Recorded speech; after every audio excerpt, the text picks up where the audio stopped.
Hello students. तो आज हम लोग क्लास 10th के बायो का चैप्टर हमने लिया है। फर्स्ट चैप्टर ये है क्लास 10th का, लाइफ प्रोसेस। ओके, तो लाइफ प्रोसेस में एक बहुत ही इम्पोर्टेंट टॉपिक है न्यूट्रिशन इन ह्यूमन। अगर आप लाइफ प्रोसेस चैप्टर देखोगे तो उसमें 3-4 पार्ट्स हैं आपके, nutrition, respiration, transportation and excretion. ठीक है, ऐसे 3-4 टॉपिक्स आपके हैं। ठीक है, तो हम इसमें से सबसे पहले न्यूट्रिशन यानी डाइजेशन के बारे में पढ़ने वाले हैं कि न्यूट्रिशन कैसे हमारी बॉडी में, जब हम कुछ भी इंटेक करते हैं तो कैसे हमको हमारी बॉडी को न्यूट्रिशन मिलता है। तो सबसे पहले तो आप इस फिगर में ध्यान से देख लीजिए कि हम किस किस पार्ट्स के बारे में डिस्कस करने वाले हैं ना। डाइजेशन कहाँ कहाँ से, सबसे पहले आपका ये माउथ है। ठीक है, डाइजेशन हमारा माउथ से ही स्टार्ट हो जाता है। अगर आपसे कोई पूछे कि डाइजेशन कहाँ होता है तो you don't say in stomach और in small intestine. No, digestion starts from mouth. Mouth से ही डाइजेशन स्टार्ट हो जाता है। कैसे, वो अभी हम देखेंगे।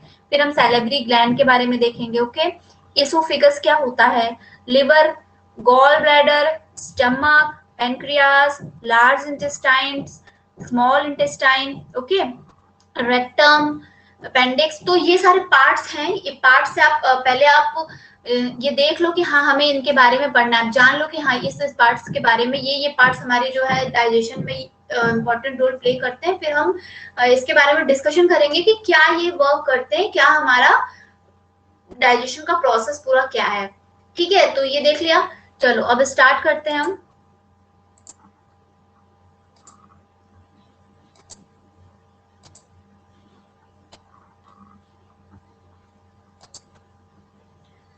अब यहां से हम देखने वाले हैं न्यूट्रिशन के बारे में। ठीक है, देखो मैंने क्या बोला, माउथ से ही स्टार्ट हो जाता है। कहां से स्टार्ट हो जाता है, माउथ से ही स्टार्ट हो जाता है। माउथ, तो माउथ तो यही वर्क करती है कि वो सबसे पहले इनटेक करेगी। ठीक है, फूड को वो क्या करेगी, इनटेक करेगी। तो सब उसने तो सबसे पहले इनटेक कर लिया। उसके बाद जो टीथ है मुंह में गया, देन रोल किसका है। देखो ये अभी हम लोग जो 3-4 पार्ट पढ़ेंगे वो माउथ का ही है, पार्ट है। टीथ, टीथ का क्या होता है, टीथ तो फूड को ब्रेक करने के काम आता है कि नहीं, ब्रेक द फूड। उसके बाद और क्या माउथ में प्रेजेंट होता है, टंग।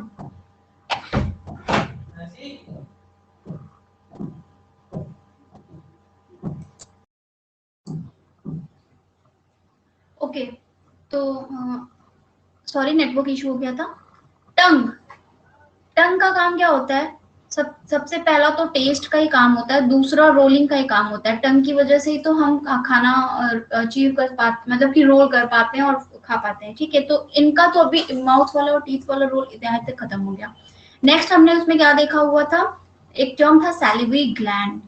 ये है इंपॉर्टेंट, माउथ के डाइजेशन में यही सबसे ज्यादा इंपॉर्टेंट रोल प्ले करता है ना। सैलिवरी ग्लैंड करता क्या है, सलाइवा प्रोड्यूस करता है। लार जिसको कहते हैं हिंदी में ना, हमारे माउथ में लार जिसको कहते हैं, सलाइवा प्रोड्यूस करता है। अब सलाइवा में होता क्या है, सलाइवा में एक एंजाइम प्रेजेंट होता है। ठीक है, एक एंजाइम प्रेजेंट होता है जिसका नाम होता है सैलिवरी एमाइलेज। ठीक है, कौन सा एंजाइम प्रेजेंट होता है, सैलिवरी एमाइलेज। करता क्या है सैलिवरी एमाइलेज, जब भी हम खाना खाते हैं, कोई भी फूड खाते हैं, तो देखो मेनली हम खाना खाते हैं तो उसमें ज्यादा अमाउंट में स्टार्च ही प्रेजेंट होता है। ठीक है, ज्यादा अमाउंट में उसमें स्टार्च ही प्रेजेंट होता है। तो ये स्टार्च हमने जो लिया है, और हमारे कौन सा एंजाइम हमारे सैलिवरी ग्लैंड से निकलता है, एमाइलेज, सैलिवरी एमाइलेज। ये दोनों मिल करके काम क्या करते हैं, ये दोनों मिल करके उस फूड को शुगर में कन्वर्ट कर देते हैं। इसीलिए कभी देखो जब हम रोटी खाते हैं, रोटी में सबसे ज्यादा अमाउंट में स्टार्च प्रेजेंट होता है। जब हम सूखी रोटी बहुत टाइम तक च्यू करते हैं तो हमें वो थोड़े टाइम पे मीठी लगने लगती है। तो शुगर यहीं से फॉर्म, ग्लूकोज का फॉर्मेशन यहीं से स्टार्ट हो जाता है ना। कंप्लीट नहीं होता बट स्टार्ट हो जाता है यहीं से। ठीक है, उसके बाद नेक्स्ट पार्ट आता है ओएसोफेगस का। ठीक है, इसोफेगस, इसोफेगस एक टर्म था जो हमारा आपने देखा होगा। इसको सिंपल लैंग्वेज में बोलो, food pipe. Food pipe, wind pipe, दो पाइप होते हैं ना हमारे, जो माउथ को स्टमक से कनेक्ट करते हैं, और विंड पाइप जो माउथ को लंग से कनेक्ट करता है। तो ये इसोफेगस एक तरीके का फूड पाइप होता है। ठीक है, इसोफेगस एक तरीके का फूड पाइप होता है। ये क्या करता है, ये काम क्या करता है, ये खाने को, फूड को माउथ से स्टमक तक पहुंचाने का काम करता है, स्टमक तक पहुंचाने का काम करता है। सिर्फ इतना ही नहीं करता है, उसके बाद क्या करता है, ये माउथ से स्टमक तक एक मूवमेंट से पहुंचाता है। ये जो विंड पाइप ऐसा होता है ना, एक विंड पाइप, आप इसमें ध्यान से देखोगे फिगर में कुछ ऐसा टाइप का फिगर विंड पाइप, ये जो ट्रैकिया ऐसा कुछ फिगर आपको उसमें दिखेगा। ये क्या करता है ना, ये पेरिस्टैल्टिक मूवमेंट करता है, पेरिस्टैल्टिक मूवमेंट करता है। अब आपको लगेगा ये पेरिस्टैल्टिक मूवमेंट क्या होता है, कुछ नहीं होता।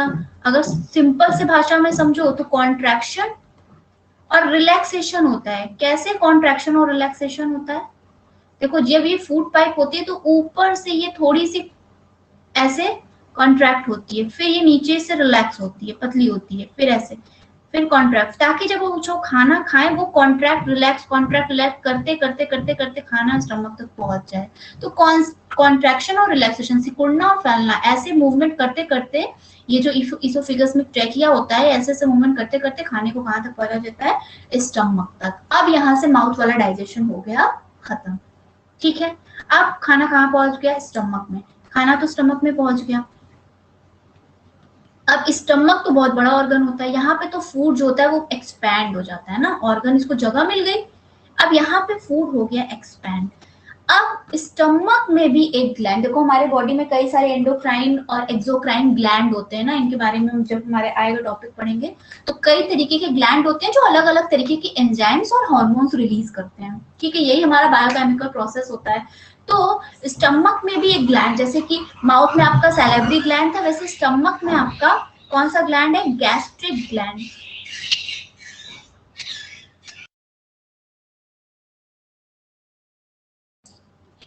Gastric gland.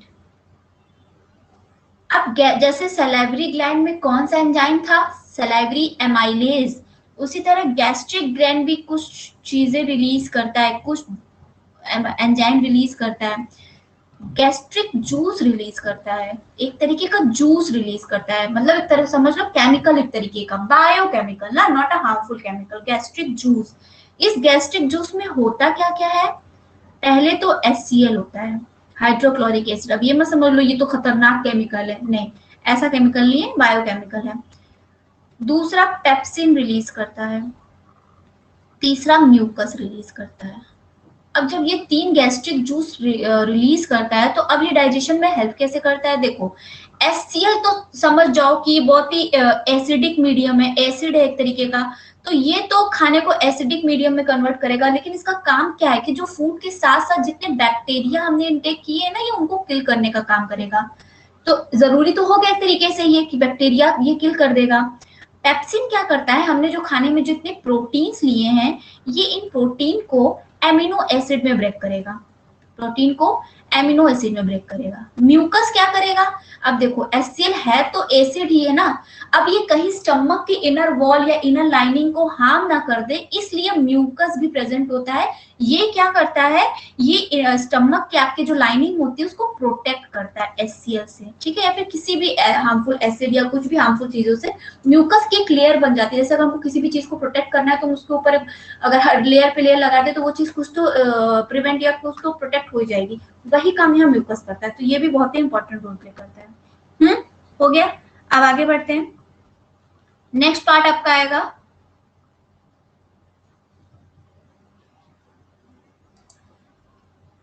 अब स्टमक का काम हो गया, अब खाना कहाँ गया, स्मॉल इंटेस्टाइन में। आपने सुना होगा, अगर आप 1 मार्क क्वेश्चन आते भी हैं पेपर में, कि फूड का कंप्लीट डाइजेशन कहाँ हो जाता है, तो हम बोलते हैं स्मॉल इंटेस्टाइन में। यहाँ पे फूड का कंप्लीट डाइजेशन हो जाता है।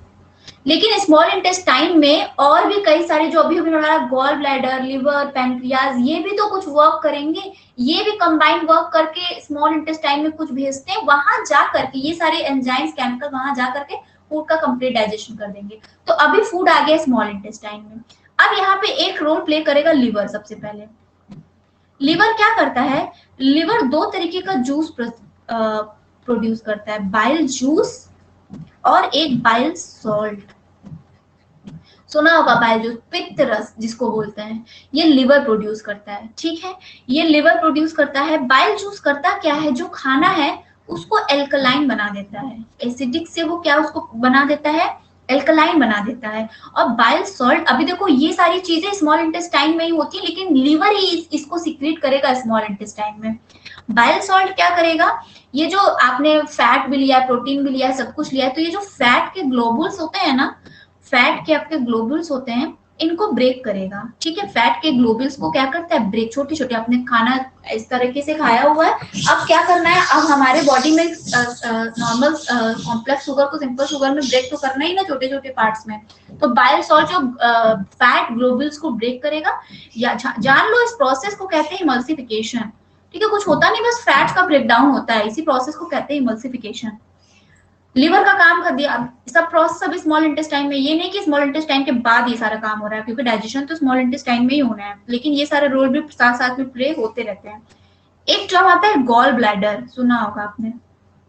कुछ लोगों में क्या होता है कि इसमें सबसे ज्यादा प्रॉब्लम क्रिएट हो जाती है जिनका गॉल ब्लैडर, जिसको बोलते हैं हम लोग, जिनकी पाचन शक्ति बहुत ही कमजोर होती है, डाइजेशन बहुत ही वीक होता है, उनके बॉडी में शायद गॉल ब्लैडर में कुछ प्रॉब्लम होती है, या फिर वो रिमूव भी कर दिया जाता है। तो ये करता क्यों डाइजेस्टिव सिस्टम वीक हो जाता है, क्योंकि जो लिवर है ना, ये लिवर जो बाइल जूस को प्रोड्यूस तो कर रहा है, बट स्टोर करने का काम तो गॉल ब्लैडर ही करता है। बाइल जूस लगातार 24 घंटे हमारी बॉडी में प्रोड्यूस होते हैं, तो जब जब जरूरत होगी, जब आप खाना खाओगे तभी तो खाना पचेगा ना, जब खाना नहीं खा रहे हो तब क्या करना है, जब खाना नहीं खा रहे तब भी बाइल जूस आपका सीक्रेट हो रहा है, तो वो कहाँ जाके, लिवर तो स्टोर नहीं कर सकता, तो गॉल ब्लैडर में स्टोर होता है। फिर जब भी आपको जरूरत पड़ती है, गॉल ब्लैडर जो है वो बाइल जूस लिवर तक सीक्रेट कर देता है।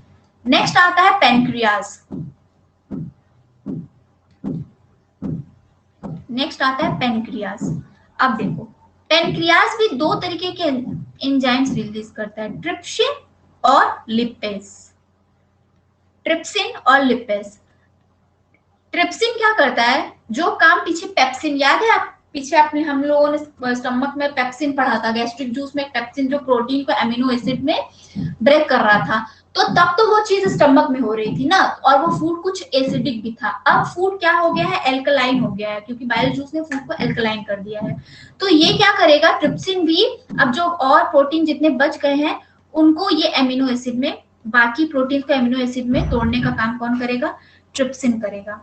और लिपेज क्या करेगा, जो काम उधर अभी अपने इमल्सिफिकेशन बाइल सॉल्ट कर रहा था, लिपेज भी क्या करता है, ये जो इमल्सिफाइड फैट होता है, देखो कोई भी चीज एक बार में तो बिल्कुल टुकड़े टुकड़े नहीं हो जाते हैं ना, एकदम कॉम्प्लेक्स, एकदम सिंपल, कुछ तो कुछ रह जाता है, तो आगे धीरे धीरे प्रोसेस होता है, वो आगे वाला पार्ट उसको और छोटा करेगा, नेक्स्ट वाला पार्ट उसको और ब्रेक करेगा। तो जो पीछे से ब्रेक होके आए हैं स्टमक से, अभी और एंजाइम्स और भी रिएक्शंस इसमें हो रहे हैं। तो जो इमल्सिफिकेशन हो चुका था फैट ग्लोबुल्स का, अब वो इमल्सिफाइड जो फैट है उसको भी ब्रेक करना है, वो काम करता है लिपेज, वो काम करता है लिपेज। अब यहाँ पे प्रॉपर फैट जो होता है वो ब्रेक डाउन हो जाता है, किसमें, फैटी एसिड में। और एक चीज और ये बनाता है, ग्लिसरॉल। फैटी एसिड और फैट तो हम डायरेक्ट डाइजेस्ट नहीं कर सकते ना, तो हमारे ब्लड में वो डिसॉल्व हो सकता है, तो ये फैट अब कन्वर्ट हो गया फैटी एसिड में, और किसमें कन्वर्ट हो गया, ग्लिसरॉल में हो गया। ठीक है, तो अब जरा एक यहाँ पे आप रिमाइंडर देख लो कि जो स्टार्च था वो आपका शुगर यानी ग्लूकोज में कन्वर्ट हुआ ना, माउस से स्टार्ट हुआ था ग्लूकोज में, क्योंकि ब्लड को तो ग्लूकोज ही देना है। फैट जो था अभी हमने पढ़ा, फैटी एसिड में कन्वर्ट हुआ, और फिर उसके बाद और ग्लिसरॉल में कन्वर्ट हो गया।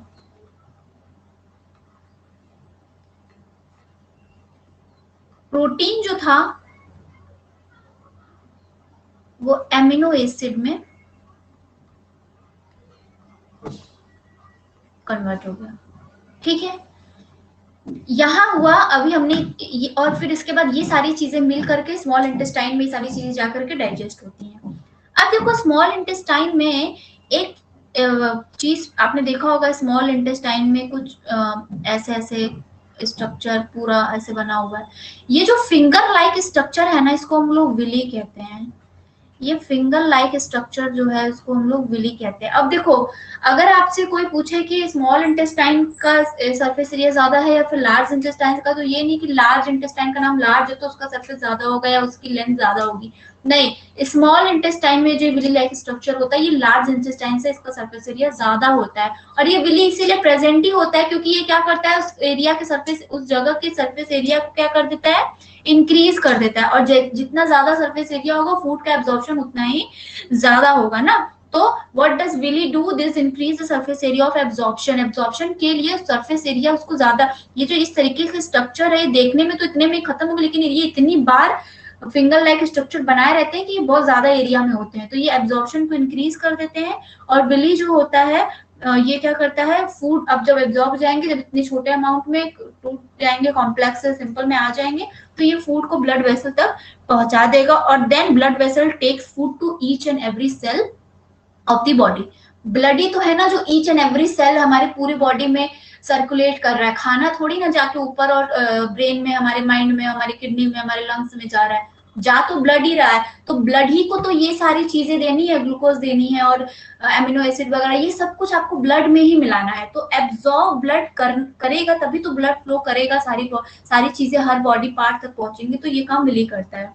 उसके बाद अब देखो, अब सारी चीजें जो आप खाते हो सब तो आपको डाइजेस्ट नहीं हो जाता ना, कुछ तो अनएब्जॉर्ब्ड फूड भी बच जाता है, कुछ तो अनएब्जॉर्ब फूड बच जाता है, वो जाता है आपका लार्ज इंटेस्टाइन में, ठीक है, वो आपका जाता है लार्ज इंटेस्टाइन में, ठीक है।